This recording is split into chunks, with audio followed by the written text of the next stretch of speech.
Bonjour à tous et bienvenue pour cette nouvelle vidéo. Je suis ravie de vous retrouver pour une vidéo tag que j'ai trouvé sur la chaîne de Ladoria entre deux pages, dont je vous mettrai le lien en barre d'infos. C'est une jeune femme dont j'apprécie beaucoup les vidéos. Elle a une façon très, très douce de parler des livres et je vous encourage vivement à aller découvrir sa chaîne. Donc il s'agit du tag des droits du lecteur, librement inspiré du livre de Daniel Pennac comme un roman, qui a édicté j'appellerais ça comme les 10 commandements du lecteur. Il a intitulé ça les droits imprescriptibles du lecteur, sont au nombre de 10, donc elle s'est librement inspirée de ces 10 commandements pour l'adapter en tag. Et donc, je vous propose tout de suite, là maintenant, de partir sur le tag en question. Et c'est parti, voilà. Alors, le premier droit, c'est le droit de ne pas lire ou ce livre que tout le monde a lu, mais que toi, tu n'as pas envie de lire.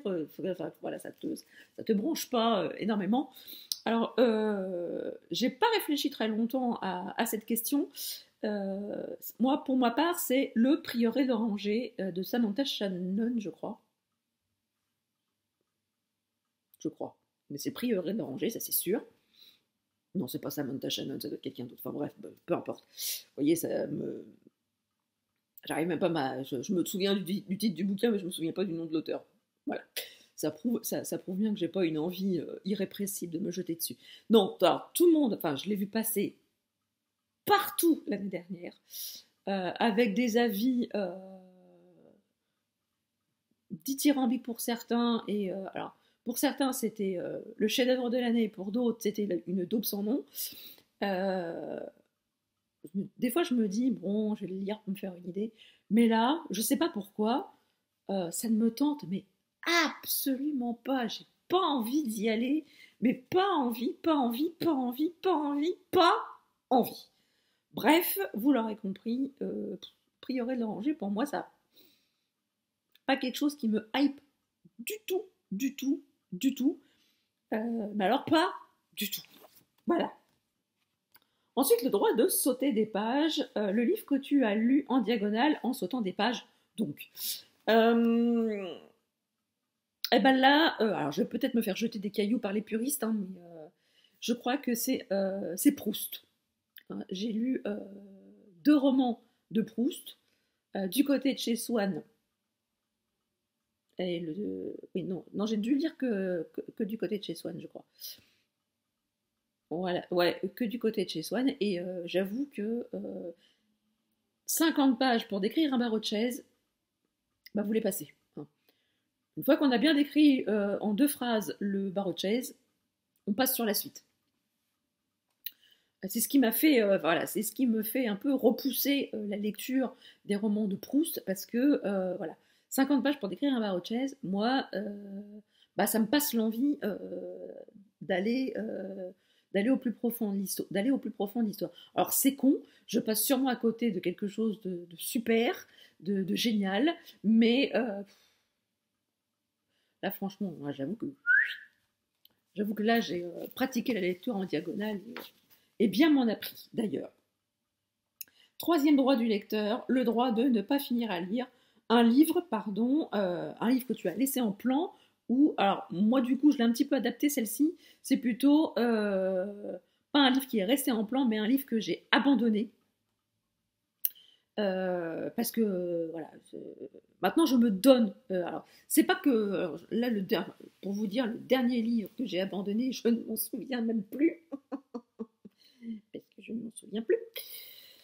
C'est pour dire que ça ne m'a pas passionnée, mais il faut savoir que maintenant, je m'octroie le droit d'abandonner un livre en cours de lecture si je vois que ça ne le fera pas.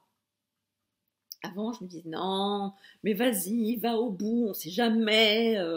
Peut-être avant la fin du récit, ça va décoller, ça va te plaire, il y a un truc qui va se passer. Et alors, il y a des fois, oui, ça marche, on s'accroche. Mais si au bout de 50, 100 pages, je vois que ça ne le fait pas, j'arrête là. J'arrête là le massacre et j'arrête le bouquin. Parce que avant, je me forçais quand même à aller jusqu'au bout parce que je me disais, l'auteur a sans doute voulu dire quelque chose, il y a mis du temps, il y a mis de la passion, il y a mis toute son énergie à, à, à écrire ce roman, donc tu peux au moins te donner la peine d'aller au bout, même si ça ne te plaît pas. Et là, je me dis, bah non, si ça ne me plaît pas, ça ne me plaît pas. Avec moi, ça ne passe pas, donc je me dis, je fais l'effort. C'est aussi un respect aussi pour l'auteur, parce que je me dis, je ne vais pas aller au bout d'un roman qui ne me plaît pas pour ensuite en faire la chronique et dire que ça ne m'a pas plu, alors que ce livre va trouver sa place chez un autre lecteur et va trouver grâce aux yeux d'un autre lecteur. Mais moi, je ne veux pas m'infliger, c'est un bien grand mot quand même, mais je ne veux pas poursuivre la lecture d'un livre qui pour moi, avec moi, ne le fera pas. Ah oui, voilà, c'est le dernier livre que j'ai abandonné, c'est la prophétie de l'arbre. C'était un roman de fantaisie française, un premier tome de fantaisie française. Et au bout de je crois que j'ai lu 80 pages. Ça ne le faisait pas parce que l'action ne décollait pas. Et à chaque nouveau chapitre, on nous introduisait des personnages. Alors peut-être que je le reprendrai peut-être à un autre moment, mais il faut dire aussi, je n'ai pas vu de... J'ai dû voir un avis, mais j'ai pas vu beaucoup d'avis sur ce titre. Donc si vous l'avez lu, dites-moi en commentaire si ça vaut le coup que je reprenne la lecture de ce tome 1. Mais voilà, moi maintenant, je m'octroie maintenant le droit de ne pas aller au bout d'un livre si au bout d'une centaine de pages, je vois que ça ne le fait pas. Ensuite, le droit de relire un livre. Alors, si vous me suivez depuis quelques temps, je crois avoir déjà dit dans plusieurs vidéos que je ne relisais pas les livres que j'avais lus parce que du coup, j'aime pas relire parce que du coup, la surprise de la première lecture n'est plus là. Donc, voilà. Alors, en revanche, j'ai l'intention de relire cet été dans le cadre du challenge que j'organise depuis plusieurs années, mais dont je vous parlerai dans une prochaine vidéo, du challenge que j'organise depuis plusieurs années, à savoir l'été en série, qui est, grosso plein d'eau, de profiter des deux mois d'été, juillet-août, pour lire une saga en entier ou terminer une saga en cours depuis longtemps, et du coup profiter de l'été pour la terminer enfin. Et moi, cette année, j'avais grandement envie de finir la saga Autre Monde de Maxime Chatham, dont j'ai lu les 6 premiers tomes, et dont j'ai le dernier Genèse à lire, mais comme ça fait très longtemps du coup que j'ai lu les 6 premiers tomes, et pour pouvoir me plonger vraiment corps et âme, comme on dit, dans ce dernier tome, j'ai envie de me relire les 6 premiers tomes avant d'attaquer le 7e. Donc c'est pour ça que là, oui, je vais faire une exception, je vais relire les 6 premiers tomes pour me replonger dans l'histoire, pour me replonger dans les personnages, pour me replonger dans l'univers et pour pouvoir apprécier à juste titre le dernier tome de cette saga que j'aime beaucoup. C'est peut-être aussi pour ça que j'ai mis tant de temps avant de lire le dernier tome, parce que je sais que c'est le dernier, parce que je sais que, connaissant l'auteur, il va faire souffrir les personnages dans le dernier tome. Je sais que je vais pleurer toutes les larmes de mon corps, et c'est pour ça aussi que j'ai repoussé cette lecture. Mais là, je me dis non, il faut vraiment aller au bout, parce que c'est vraiment une série que j'ai aimée. Et donc, du coup, je vais relire cette série cet été. Et pour le challenge l'été en série, je vous referai une vidéo courant juin pour vous expliquer les tenants et aboutissants de ce challenge si l'idée vous intéresse. 5e droit, le droit de lire n'importe quoi, un souvenir de lecture autre qu'un livre. Alors, faut savoir que moi, quand j'étais petite, du coup, je lisais pas, voilà, je lisais pas en mangeant, parce que bon, voilà, on lit pas à table. Mais j'avoue que quand je suis toute seule, j'aime bien, voilà, maintenant que je suis toute seule, enfin le matin, quand je suis toute seule, je lis en prenant mon petit déjeuner. Mais quand j'étais petite, et voilà, il y avait mes parents qui étaient à table, donc du coup, je lisais tout et n'importe quoi. Je lisais tout ce qu'il y avait sur la table, ça allait de l'étiquette du paquet de café à l'étiquette de la bouteille de lait, de la bouteille de jus d'orange, de la boîte de céréales. J'avoue que je connaissais par cœur la composition de mon paquet de céréales. Mais voilà, j'avoue que je ne peux pas rester sans lire. J'avoue que c'est très difficile, surtout quand voilà, je suis toute seule. Donc je passe, voilà, j'ai toujours un livre. Alors maintenant que je suis adulte, hein, je peux me permettre de lire à table quand je suis toute seule, mais voilà, quand j'étais petite, c'était un peu compliqué. Voilà. Donc ça m'arrivait, même dans la salle de bain, en me lavant les dents, ça m'arrive aussi de lire ce qu'il y a d'écrit au dos de mon pot de crème pour ma tronche. Voilà. C'est pour vous dire un petit peu dans l'état de... pour vous dire un petit peu comment je suis hein, dans mon quotidien. Vous allez dire, elle est complètement cintrée, celle-ci. Et vous n'auriez peut-être pas tort, parce que vous ne connaissez pas complètement. Bref, ensuite, 6e droit, le droit au bovarisme. C'est la maladie textuellement transmissible. Un livre refuge, ou, alors moi du coup je l'ai adapté, j'ai dit un livre refuge pour fuir la réalité, ou un auteur valeur sûre, on va dire. Et si vous m'avez suivi sur la FAQ des 300 abonnés, voilà, vous savez maintenant que Marc Lévy, pour moi, c'est un de mes auteurs favoris, un de mes auteurs chouchous. Alors je sais que sur Booktube, sur Bookstagram, c'est extrêmement malvenu de dire qu'on aime Marc Lévy parce que c'est un auteur commercial qui se vend beaucoup. Ouais, bah peut-être, mais moi j'ai commencé à le suivre alors qu'il n'était pas connu. Donc je m'octroie le droit d'aimer Marc Lévy, même si ça ne se dit pas sur Booktube. Donc je le dis quand même. Voilà. J'aime Marc Lévy. Pour moi, à chaque fois que je lis un de ses romans, ça me fait fuir la réalité. C'est un roman doudou. J'aime ce qu'il écrit, j'aime la façon qu'il a d'écrire, j'aime ses personnages et ça me fait grandement aimer. Ça me fait me réconcilier un petit peu avec la nature humaine. Donc, je me dis que, voilà, pour moi, Marc Lévy, c'est un auteur refuge. Ses romans sont des refuges pour moi pour me réconcilier un petit peu avec la nature humaine. Et si je perds des abonnés à cause de ça, eh ben, tant pis.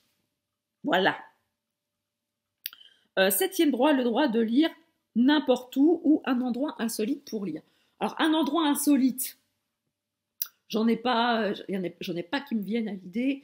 Il m'est arrivé pendant les fois où je voyageais, quand j'étais toute seule, quand j'étais célibataire, que je voyageais toute seule, il m'est arrivé de lire, de me trouver, je me rappelle, je crois que c'était en Crète, je crois, ou à Kos. Bref, c'était dans une île grecque. Je m'étais trouvé pas très loin de l'hôtel, en me promenant, une petite crique, tranquille. L'eau était cristalline. Et je me rappelle que j'avais pris mon bouquin avec moi dans mon sac, mon maillot de bain, mes tongs. Et tous ensemble, nous sommes partis vers cette crique. Et je me suis installée, les fesses dans le sable, les pieds dans la flotte, et mon bouquin dans les mains. Et j'avoue que j'ai lu pendant une petite heure là-bas, au soleil, les pieds dans l'eau, les fesses au frais dans le sable. Et là, j'avoue que c'était royal. Voilà, c'était absolument royal. Ça reste un souvenir mémorable. Alors, c'est pas un endroit insolite, mais j'avoue que j'ai vraiment kiffé cette lecture. Voilà, voilà, c'était calme. C'était le silence. J'avais simplement le bruit des vagues qui me berçait. Il n'y avait personne aux alentours, c'était tranquille. Et franchement, je vous souhaite de trouver un endroit pareil pour bouquiner, parce que là, c'est franchement le pied total. Ensuite, le 8e droit, le droit de grappiller une lecture que tu as aimée par petits bouts. Alors j'avoue que moi, quand j'aime, je dévore. Mais la dernière lecture que j'ai énormément appréciée et que j'ai lue par petits bouts, c'est La chute des géants de Ken Follett. le premier tome de sa trilogie, Le Siècle, que j'avais lu en lecture commune organisée par Steph de la chaîne Piketty Bookin. Et c'était un roman qui faisait un peu plus de 1000 pages et on l'a lu sur tout le mois de mars. Et j'avoue que j'ai vraiment apprécié ces petits moments de la journée où je retrouvais les personnages du roman que j'ai vraiment adoré. Si vous n'avez pas lu, voilà, si vous n'avez jamais lu de Ken Follett et que vous avez peur de lire de Ken Follett, sachez que voilà, sa trilogie, Le Siècle, en tout cas le premier tome, est tout à fait abordable car il s'agit d'une trilogie qui se déroule sur tout le XXe siècle. Donc quelque chose qui est très contemporain pour nous. Enfin, pour nous. Je parle pour les gens de ma génération, hein, parce que le XXe siècle, c'est... nous, on est nés au XXe... Je suis née au XXe siècle. Voilà. J'ai l'impression d'être un brontosaure quand je dis ça, mais... Voilà, bon, c'est très contemporain quand même. Et donc du coup, j'ai lu ce roman par petits bouts et j'ai vraiment beaucoup aimé. Je pense que je l'ai peut-être plus apprécié en petits bouts que si je l'avais lu d'une seule traite. Enfin, d'une seule traite. Sans lecture commune en fait, je veux dire. Ensuite, le 9e droit, le droit de lire à haute voix, un livre que vous avez lu à haute voix ou pour quelqu'un d'autre. Alors, il faut savoir que je lis très peu à haute voix. La dernière fois que ça m'est arrivé, je crois que j'étais encore à la fac et que je faisais du babysitting. Je gardais 3 enfants. Et au début, ils étaient 2, mais il y a eu la petite sœur qui est arrivée après. Et le rituel, quand je venais les garder, c'est que je leur lisais une histoire à chacun. Donc, il y avait le grand frère et la petite sœur. Et je lisais une histoire à chacun, parce qu'ils avaient chacun droit à une histoire. Et j'avoue que quand la petite sœur, la petite troisième est arrivée, le grand frère m'a dit Clémence aussi, elle a droit à son histoire. Bon, Clémence a 2 mois, je pense qu'elle s'en fout complètement que je lui dise une histoire. Mais voilà, il tenait absolument à ce que je lise une histoire aussi à sa petite sœur. Donc du coup, j'étais partie pour lire 3 histoires à chacun. Bon, j'avoue que pour le bébé de 2 mois, j'en avais un tout petit. Hein. Genre le truc qui se lit dans le bain, vous voyez. Mais bon, voilà, chacun avait le droit à son rituel.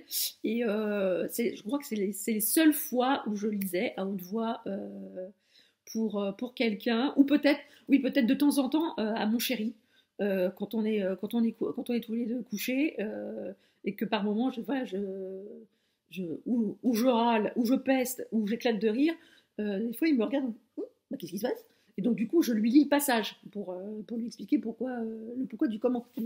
Mais sinon, non, je garde tout pour moi. J'avoue que voilà, c'est un peu égoïste, mais je garde les histoires pour moi en fait. Et enfin, le dernier, le droit de nous taire. Un roman pour lequel tu n'as pas de mots, que ce soit en bien ou en mal. Alors si je n'ai pas de mots pour un roman en mal, c'est parce que j'ai pas aimé ou que je l'ai abandonné. Généralement, si j'ai pas aimé, je sais pourquoi, donc j'ai les mots quand même. Et si j'ai vraiment adoré un roman, j'ai les mots et puis je le dis. Ou de toute façon, si j'ai pas les mots, ça se voit ma tronche. Voilà. Donc voilà, j'avoue que pour ce dernier droit du lecteur, je sèche un peu. Pardon. Mais bon, voilà, vous me pardonnerez quand même, hein, sinon, parce que j'ai quand même à peu près répondu à tout. Donc voilà, ce tag est à présent terminé. J'espère qu'il vous a plu. N'hésitez pas à le reprendre ou à me dire en commentaire ce que vous en avez pensé, à le reprendre en commentaire ou sur votre chaîne, votre blog, votre compte Instagram, peu importe. Diffusez-le. J'espère qu'il vous a plu. N'hésitez pas à me dire en commentaire ce que vous en avez pensé de ce que j'ai dit en vidéo. N'hésitez pas à mettre des petits pouces en l'air si la vidéo vous a plu. Et si vous n'êtes pas encore abonné à la chaîne, n'hésitez pas, c'est gratuit, ça fait plaisir et ça ne fait de mal à personne, sauf à ceux que ça déplaît. Voilà, ça peut arriver aussi. Sur ce, je vous laisse. Je vous souhaite une très très belle semaine, de très très belles lectures et je vous dis à très bientôt pour une prochaine vidéo. Ciao.